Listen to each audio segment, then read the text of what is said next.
Hi everybody, welcome to yet another video. So today we're having a look at the GTI Pro Lite, or Tekna Gti Pro Lite. Now we've got two versions here. One's the genuine original Devilbiss UK one, and the other one is a Chinese copy. Now I did a video, well I did a few videos years ago. I'll try and remember to put a link in the description. Where I showed the differences between the two, not physically spraying it, but just the physical differences between the two.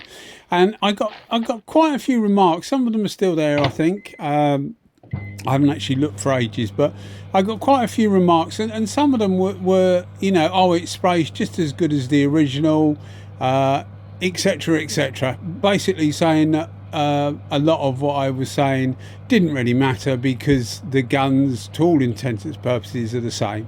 So I thought, well, I've got to do this video because they're not the same at all.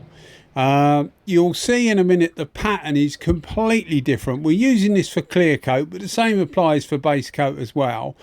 If you think you're getting a cheap Devilbiss GTI Pro Lite, you're not.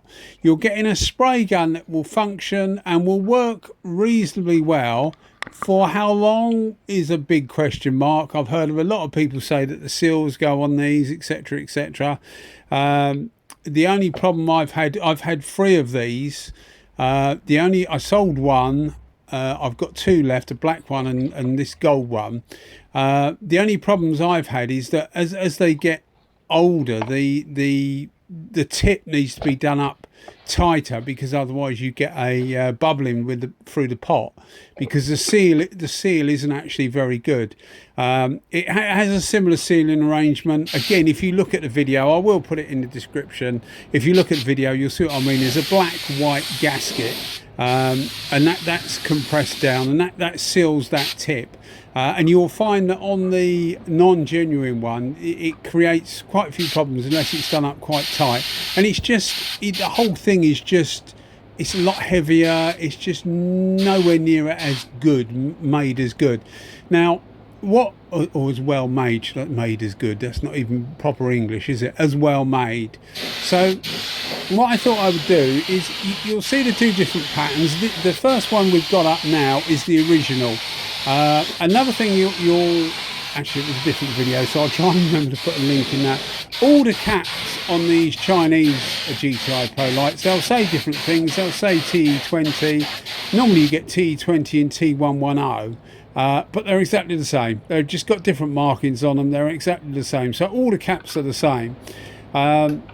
The tip sizes on these are exactly the same. They're both 1.3s, but I wanted to show that the original version that we've got here, that we're using now, is streets ahead of the Chinese version, both in the way it's made, in its weight, and in its performance.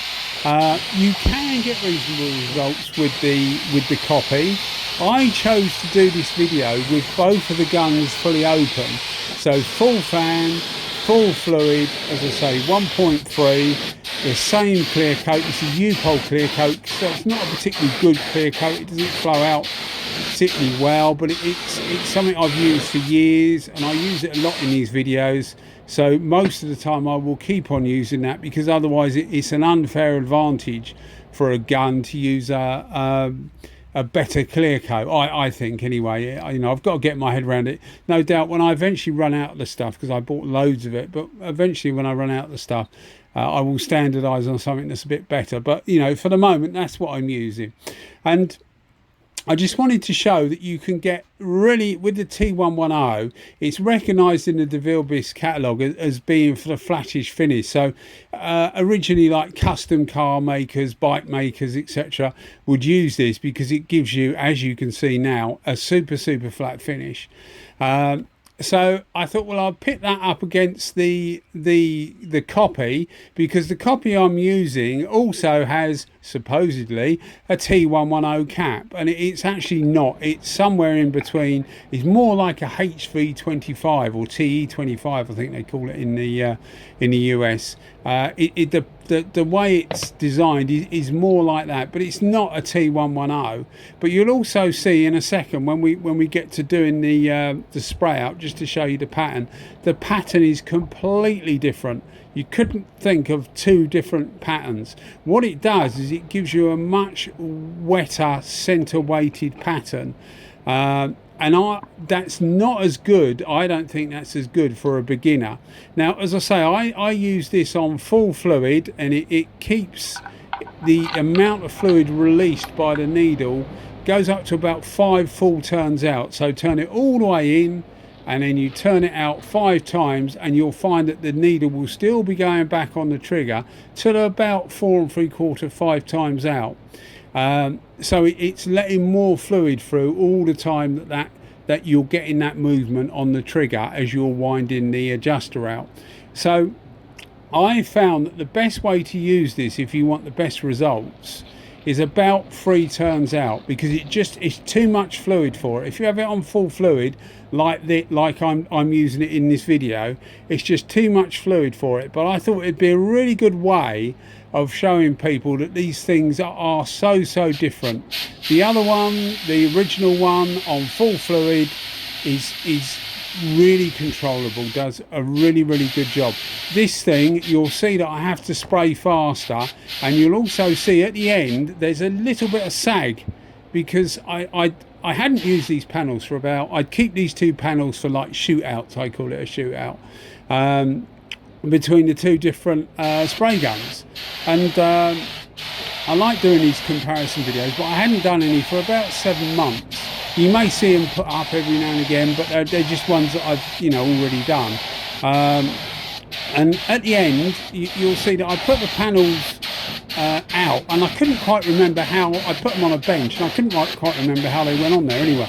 But what I was trying to do is, the panel on the right hand side is the one that was done with the fake or the Chinese GTI Pro Lite, and I was trying to get it in the light so that you can see, and you can, if you look at the top of the panel, you'll see it's quite wavy, and that's just sag really, with too much material going on. Now, some of that is my fault. I should have gone a bit faster, but as I say, just dial it 3 out, and you will get better, more controllable results. But you'll still have to move quick, because it is a wet pattern. Although it's not as big, it is wetter. You'll also find that it's not so good for base coat. The T110 is normally, as I say, regarded as a flat finish clear coat, but it's also actually quite good for base coat. It's quite slow for clear coat as well, but it's not about speed with that. If you want speed, buy the TE110 version, because that's much faster. But you can see you can get reasonable results with this thing. But I wanted to do this video to show the complete difference between the two. So if you see anybody remarking that they've got one and they spray exactly the same, it really is not correct. They spray totally different. I used 2.3 bar on the fake one, because it needs that extra pressure to get the atomization. On the original UK Devilbiss one, I use 2 bar, which is what I use that on normally, and you can get really good results. So if you look here, I was trying to get the light. If you look towards the top of the panel, you can see some slight waves, and that's just where the clear coat is on too heavy. Now, some of that's going to be because of the U-Pol clear coat. If I'd have used a better quality clear coat, I could have gone a bit faster, and I would have got better flow out. But you need to get plenty of this stuff on for it to flow. But you can see this is the panel with the original GTI Pro Lite, the T110, and you can see there's absolutely, it's perfect. It's really nice. So although they look very similar, they're not as similar at all. Anyway guys, as always, thanks for watching the video, and you keep watching them, I'll keep doing them. If you are enjoying the video, or did enjoy the video, think about giving us a subscription. Cheers guys, bye bye.